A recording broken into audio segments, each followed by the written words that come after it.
Hello everybody, my name is Idiotic Synergy, and today we're going to talk about the Vindicare Assassin, the best sniper in all of 40k.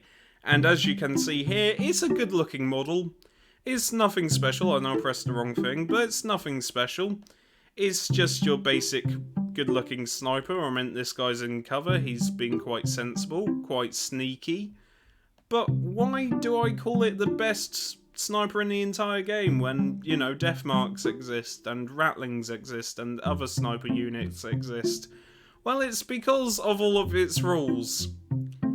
Yeah, though the death marks, rattlings and other snipers are great at crowd control, as in you can have a squad of 10 and then take them out, and if you roll a 6 then it does an additional mortal wound, this sniper is really good at taking out priority targets. And it's just really fun to have. This model is just fun. And where should we begin? I think we should begin with its basic stats. It moves 7 inches, which is surprisingly quite fast for a sniper. Weapon skill and ballistic skill is 2. Strength and toughness are 4, which is quite surprising because a Vindicare Assassin is a basic human. But, oh god, I say that, but I know someone's going to correct me. I know each assassin comes from a different temple, and each temple does different things to its assassins. For example, I know the Eversar assassins are just hyped up on all the drugs, and they just sort of deploy the Eversar, and then wait for him to just burn himself out. Then, if he's still somehow alive, they collect him and then drop him in somewhere else again. God, the Eversar Assassin's weird. I might make a lore video about him. But anyway, we're not talking about the Eversar, we are talking about the Vindicare Assassin. Its wounds and attacks are 5, which is quite good. Leadership 9. It says save of a 6, but lightning reflexes. This model has a 4-up invulnerable save. It is really quite good. You know, it's got a 4-up invulnerable save, 5 wounds, hits on 2s, and can move 7 inches. But this isn't why most people know about the Vindicare Assassin. Most people know about the Vindicare Assassin because of its guns. The pistol and the rifle. And also the blind grenade. The blind grenade, you use if you want to support the rest of your army. You basically lob the grenade and then it does -1 from all hit rolls for attacks made by that unit, which is quite useful, especially if you're playing Grey Knights where you don't have a lot of models. But the Exodus pistol and rifle is where most people, you know about the power, I guess, of the Vindicare Assassin, because though it says Strength 4, AP -3, D3 for the pistol, and Strength 5, AP -3, D3 for the rifle, also it's 72 inches, which means if you put it on a high enough platform, which you can thanks to Independent Operative, you can just put him on a really high place and then he can just shoot everything, which is quite cool. But it's this bit here that's the most fascinating part. When resolving an attack made with this weapon, a invulnerable saving throw cannot be made. Attacks made with this weapon wound infantry units on a 2-up. Yeah, this gun's quite good against infantry, especially if you're dealing with that guy who's using a Dark Elder army.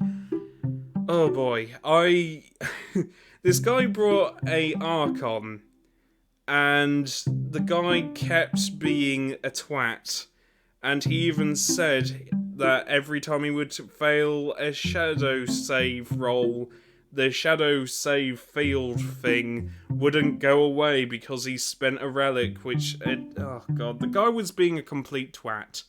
And a lot of his rules were made up. He wouldn't let me look at the codex just to make sure, because I don't play a lot of Dark Elder. So, you know, I was a bit confused, but a lot of stuff didn't sound right.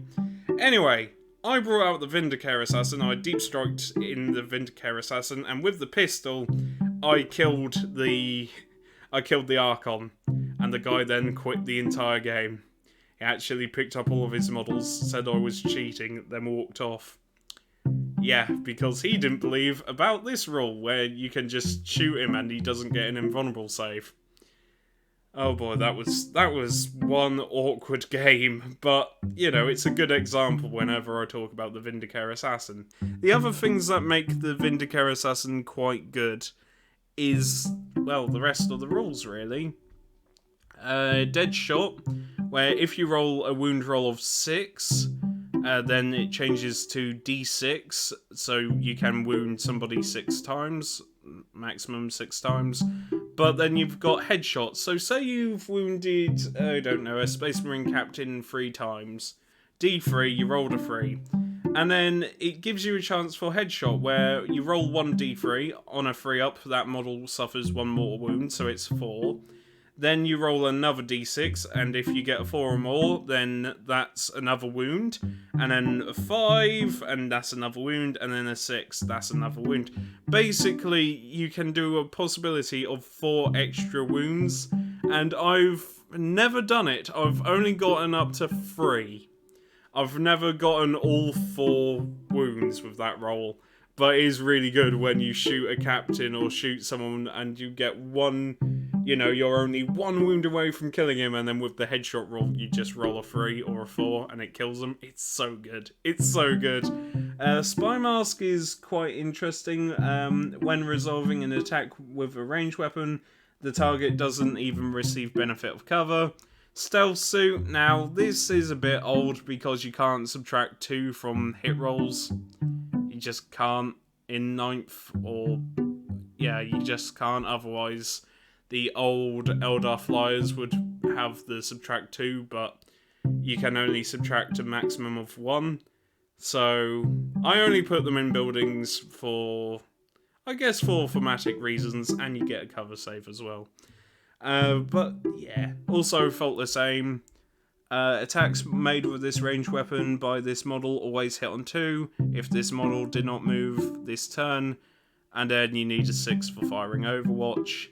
And yeah, it's a simple model, but I really, really like it. And what makes this model even better is the bloody stratagems. Priority threat neutralized, you gain a command point every time you kill a character, which is really cool, or 2 command points if you kill a warlord. And I killed a Typhus once with a Vindicare assassin. That was really fun. Because he had all these Nurglings, and because you can ignore the lookout serval, you just shoot Typhus, just kill him. It's like, who will win? Who will win? A weird demonic champion for Nurgle, or 1 sniper? The sniper wins. Double kill is really cool as well. Double kill allows you to fire twice, 1 additional time, but at a different target. And that's really good if your opponent brought a captain and a lieutenant, or just 2 lieutenants, and, you know, 1 main character, say Gilliman, so you can kill the 2 lieutenants, which is really fun if you can pull it off, but if not, then, you know, it's fun anyway, where you can just fire twice, you can go pew pew. That's the noise that the sniper makes. It goes pew pew. Anyway, and Turbo Penetrator, there. And Turbo Penetrator round is really good against vehicles, where you fire it at, say, a tank, and if a hit is scored, the target suffers D3 mortal wounds, which is quite good. And obviously the stratagem is used, then the headshot ability does not apply to that attack, but there's nothing saying that... Is that Deadshot or Headshot? Oh, it's the Headshot. But, no. I don't know if Deadshot would also work. Where if you roll a 6, then it becomes I don't think so. I don't think so, but yeah. Turbo Penetrator rounds are quite good. But I think double kill's better. And even then, if you just use your regular 5 strength gun against a Land Raider, which is toughness 8, and you roll a 6, then you get to do Deadshot and then Headshot, which, though is dumb, is quite fun. And yeah, that's it. I don't think there's anything else I have to say. Yeah, you can put this. You can put this assassin in any battalion, really, and it's all good. So, I've been Idiotic Synergy. I've uploaded a dumb short story to my Ko-fi if you want to watch it. And yeah, that's it really. I'll see you next time. Take care, everyone.